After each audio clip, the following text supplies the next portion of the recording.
দর্শক, এই মুহূর্তে ঢাকা বিশ্ববিদ্যালয় এলাকায় রয়েছেন সহকর্মী মাহমুদ শাওন। সেখানকার সবশেষ খবর জানাতে তিনি আমার সঙ্গে যোগ দিয়েছেন।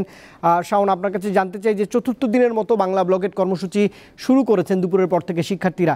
এই মুহূর্তে আসলে সেখানে কি চলছে একটু জানাবেন আমাকে। রুবায়েত, ঢাকা বিশ্ববিদ্যালয়ের একটি কেন্দ্রীয় লাইব্রেরির ঠিক সামনে থেকে বেলা 3:30টার পর থেকে কিন্তু আমরা দেখেছি যে শিক্ষার্থী এবং চাকরি প্রত্যাশীরা জড়ো হতে থাকেন। তখন কিন্তু টিপটিপ বৃষ্টি পড়ছিল এবং এই বৃষ্টির মধ্যেই তারা জড়ো হতে থাকেন। এক দফায় এক দাবি, যেটি হচ্ছে তারা চান বিদ্যমান যে কোটা ব্যবস্থা রয়েছে সেই কোটা ব্যবস্থার পুরোপুরি সংস্কার। অর্থাৎ জানেন যে হাইকোর্টের স্থগিতাদেশের পর থেকে কিন্তু 2018 সালে যে পরিপত্রটি জারি করেছিল সরকার, যে কোনো কোটাই থাকবে না, বিশেষ করে 9ম থেকে 14তম গ্রেডে, সেটি কিন্তু এখন আর বহাল নেই।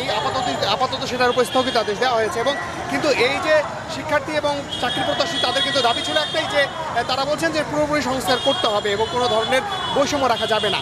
তো আমরা দেখেছি যে ঢাকা বিশ্ববিদ্যালয়ের এখান থেকে তারা সংগঠিত হওয়ার পর পুরো ঢাকা বিশ্ববিদ্যালয়ের বিভিন্ন হল ঘুরে, অর্থাৎ মহসিন হলের সামনে দিয়ে আমরা দেখেছি তাদেরকে একদম বিশাল একটি মিছিল নিয়ে তারা এই যে শাহবাগের দিকে যারা যাচ্ছেন, আমরা সেই সব তথ্য সংগ্রহ করার চেষ্টা করেছি। তাদের সাথে কথা বলে আমরা যেটি জানতে পেরেছি, তারা বলছেন যে তাদের এক দফা এক দাবি, তারা যতক্ষণ না পর্যন্ত এটির একটা সুরাহা হবে না ততক্ষণ পর্যন্ত তারা রাজপথে থাকবেন। এবং তাদের আরেকটি কথা, যে তাদের বিচার বিভাগ যে রায় দিয়েছে তার প্রতি তাদের সমর্থন রয়েছে। তারা বলছেন যে সরকারের নির্বাহী বিভাগ থেকে যেন একটা স্পষ্ট ঘোষণা আসে, যেন কোটার আসলে কি হবে। তারা চাচ্ছেন কোটা সংস্কার, এবং সেই সংস্কার বলতে তারা চাচ্ছেন যে বর্তমানে যে আমরা দেখি যে 56% কোটা আর যেটা রয়েছে সেটিকে তারা চান যে 5 থেকে 6% মধ্যে নিয়ে আসা, এটাই তাদের দাবি।